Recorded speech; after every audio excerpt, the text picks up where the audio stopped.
Hoje a organização Águia Morena esteve na coordenadoria LGBT do município de Campo Grande para uma entrevista com Cris Stefano, coordenadora municipal. Boa tarde, hoje nós estamos com a Cris, que é coordenadora LGBT do município de Campo Grande. Nós vamos bater um papo, né, Cris, nesse Semana da Visibilidade Trans, dia 29 foi o dia da Visibilidade Trans, um dia muito importante para a comunidade. Conta para nós, Cris, um pouquinho da sua trajetória aí enquanto movimento social, coordenadora de políticas trans. Na verdade, a minha militância começa bem cedo, né? Tipo assim, no ano de 2018, 19 por aí, eu já estava ingressando na militância com apenas 18 anos de idade e de lá para cá eu não parei mais. Assim, eu montei a ATMS, que é a Associação das Travestis e Transsexuais, no ano de 2001.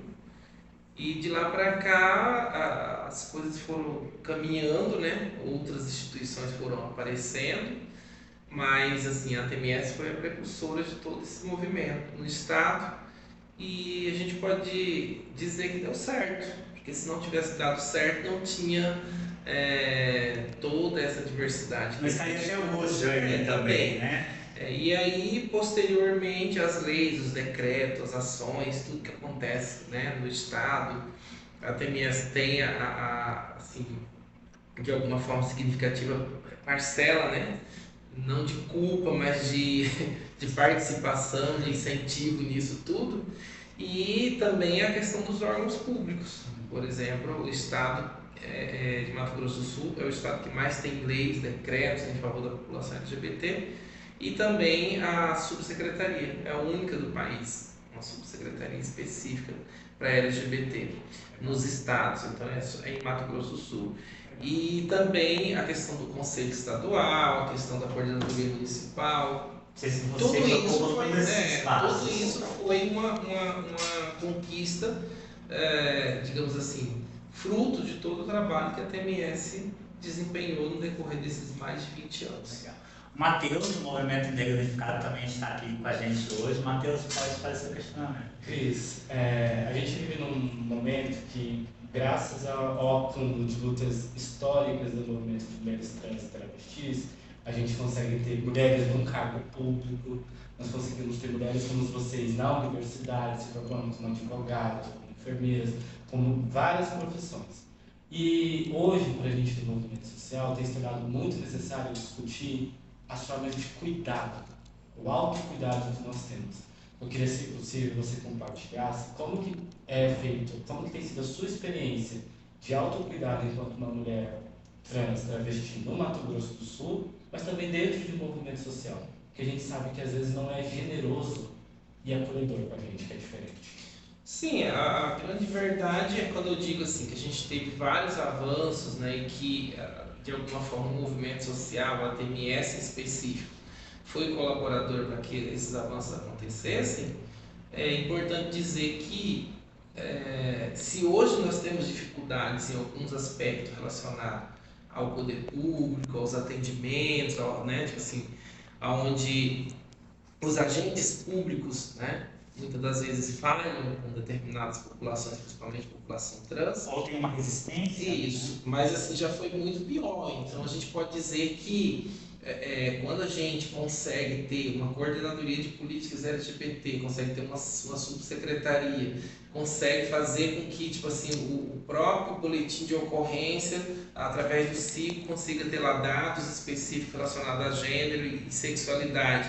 Tudo isso são mecanismos que a gente vai, de alguma forma, minimizando, né, toda essa problemática. Agora, as pessoas travestis e transexuais também precisam serem sabedoras dos seus direitos, né?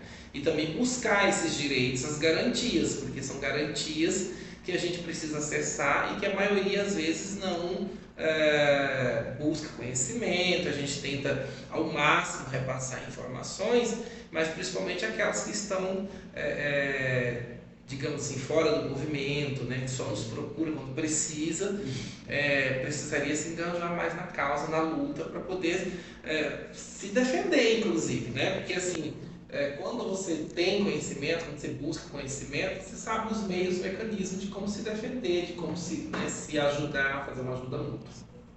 Ao mesmo tempo, vamos tocar nesse ponto, ao mesmo tempo que nós temos hoje pessoas trans ocupando espaços públicos e privados também, que muitas empresas têm uma cota para pessoas trans e tudo mais, a gente ainda tem as pessoas trans que estão nas esquinas, que estão na prostituição, no tráfico, no consumo de substância química, encarceradas, né? O que você tem de projeto ou de ideias para esse público que ainda de alguma maneira não foi alcançado, ou foi alcançado, mas tem uma resistência de chegar até o serviço público?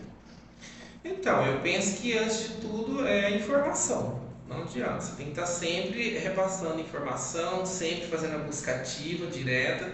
A gente faz um trabalho, por exemplo, chamado de Blitz Educativo, que é onde a gente leva não só informação de prevenção, mas informação sobre segurança pública, sobre os direitos delas em caso de violação de direitos. A coordenadoria hoje tem um mapeamento dessa população, número exato? Não existe um mapeamento porque é muito rotativo. Sim. A gente não tem uma seguridade de quantas pessoas travestis e transexuais realmente existem em Campo Grande, até porque por questões que o nosso convívio é maior com aquelas que estão na rua. Sim. E aí, tipo assim, só que tem muitas pessoas trans, principalmente as mais novatas. E o que a gente está fazendo agora?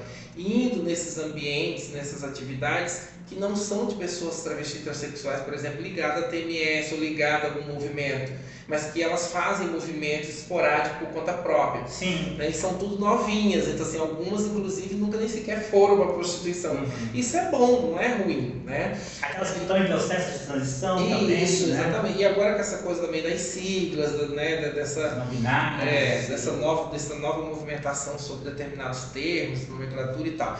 Mas assim, para resumir, a gente faz a blitz educativa, né, porque a pergunta inicial era sobre as profissionais de sexo, faz as orientações sobre direitos, sobre questão de mercado de trabalho. Quando somos procurados, fazemos os encaminhamentos para a FUNSAT, que também já tem todo um preparo, a questão do microcrédito para a questão da pauta LGBT, né? E também a questão do PROINC, que é uma forma da pessoa poder se encaixar no mercado de trabalho, estar dentro de uma gestão, alguma coisa nesse sentido. E geralmente quando se trata de trans feminina, a gente procura não mandar para serviços, por exemplo, pesados, serviços mais administrativo dentro de algumas secretarias. São meios. Agora sim, a gente precisa também entender que elas têm que querer, tá? Tem que querer. A gente sabe que infelizmente devido à exclusão social e tantos outros fatores, um número bem considerável são usuárias, são pessoas que são cooptadas pelo tráfico, né? Tipo assim, vive sob a demanda de cafetinas ou de cafetões. Então tem tudo isso, e assim, não é uma coisa fácil, né, de dizer assim. Uma das propostas que a gente fez recentemente, que tem muita questão também de trans, situação de rua, que é de fazer um mapeamento não só das trans que estão na prostituição, mas daquelas que estão em situação de rua total. Porque as que estão na prostituição, por estar na rua, a gente considera como população de rua, mas de forma pontual. Sim. E aquelas que estão de forma total estão o quê? Debaixo de ponte. Morando na rua, exatamente. Né? Antiga rodoviária. Um dia desse, passando pelo Sayonara, eu vi umas duas que ficam ali por causa do caminhoneiro. Então, assim, a importância é a gente poder fazer essa busca ativa. Falei isso na época com o consultório de rua, com a SAS através da alta complexidade, o povo da UAIFA, inclusive com a Bárbara, para que a gente pudesse juntos traçar esse perfil e fazer essas buscas ativas. Porque através disso, né, a gente poder ter um número, seja ele pequeno ou grande, mas que a gente saiba onde trabalhar, onde o foco, né? Onde a gente vai poder de imediato ir lá fazer algum tipo de ação que possa resultar em algo bom para essa população. Agora, no geral, é importante dizer assim, que aquelas que estão no exercício da prostituição, a gente pretende, né, através da informação, não deixar isso como sendo a única oportunidade. Agora, a gente também não pode diabolizar, criminalizar e falar que, olha, a prostituição é coisa ruim, é do maligno, né? Não, tem pessoas Tem pessoas que gostam e tem outras que estão porque precisam. Então, aquelas que estão porque precisam e querem uma outra alternativa, a gente tem essas oportunidades que são ofertadas. Hoje, como está a situação das pessoas trans no sistema penitenciário, Cris? Olha, essa questão... Todos os direitos são garantidos, essa... a identidade de gênero, nome... Não, nome social e coisa assim. A gente tem uma célula específica dentro do curso, mas assim, como não é uma alçada do município, né? A gente apenas acompanha. Sim. Mas às vezes que nós acompanhamos, elas sempre, assim, tinham algumas reclamações. Foi feito, inclusive, através da ANTRA, eu que fui fazer as pesquisas, né, com algumas internas, sobre a questão do sistema prisional. E aí são várias situações, elas têm mais reclamações relacionadas à questão da vestimenta, à questão de hormonoterapia, Questões de cuidado pessoal também. Tipo assim, maquiagem.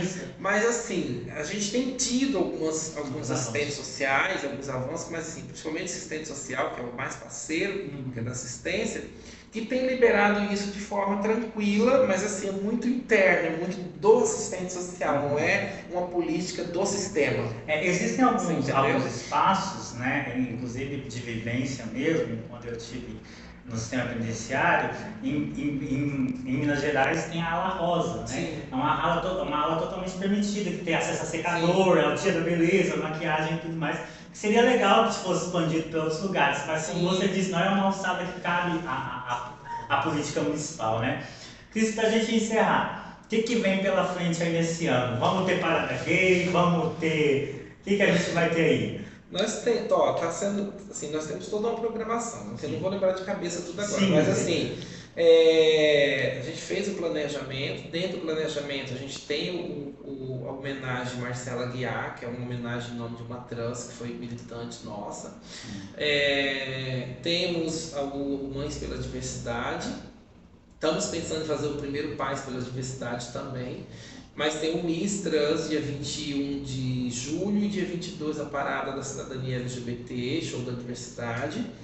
E é isso, e as outras coisas são coisas mais pontuais, são palestras, oficinas com os funcionários públicos de diversas secretarias, para capacitação mesmo de atendimento ao público LGBT, principalmente as pessoas trans.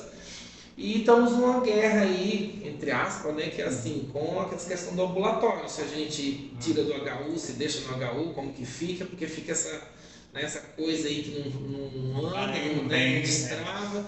O município tem um fluxograma, mas quando é para repassar, parece que há uma dificuldade ali no ambulatório e a gente precisa acertar essas arestas aí, é o que a gente pretende. As pessoas que estão assistindo hoje, o contato é via rede social? Tem algum telefone de contato que você pode deixar? Tem um telefone de contato meu, pessoal, mas tem um daqui da secretaria que eu não sei de cabeça, gente.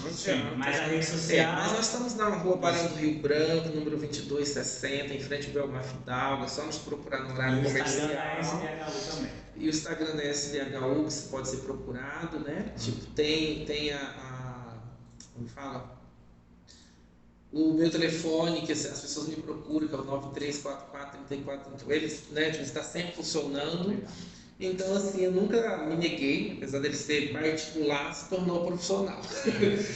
E é isso, então quem quiser fazer troca de nome e gênero, a gente tem auxiliado, questão de cesta de alimentos das pessoas em situação de vulnerabilidade, né, encaminhamento para o mercado de trabalho, atendimento nos CRAS, principalmente questão documental, às vezes a pessoa não tem condição de tirar RG, essas coisas. Então a gente faz todo esse tipo de encaminhamento, porque a coordenadoria, na verdade, ela é um ponto de articulação e interlocução política com a rede. Porque assim, a gente não tem recursos próprios, porque estamos numa subsecretaria, né, que é submissa ao GAP, que é o gabinete, e o orçamento é curto.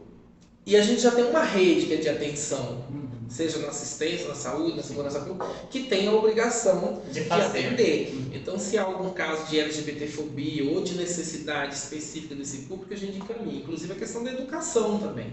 Né? E a gente tem feito essas capacitações, com a segurança, com a Sejuve. A Sejuve é uma grande parceira também, né? Com cursos profissionalizantes que a gente também encaminha, está muito legal. É isso. Cris, muito obrigado. Eu quero agradecer, parabenizar por toda essa sua trajetória muito bonita, que continue ocupando esses espaços e trazendo mais alegrias para as pessoas, não só pelas pessoas trans, mas para a população em geral que luta pela diversidade, né, pelos movimentos sociais. Pode contar sempre com a Águia Morena.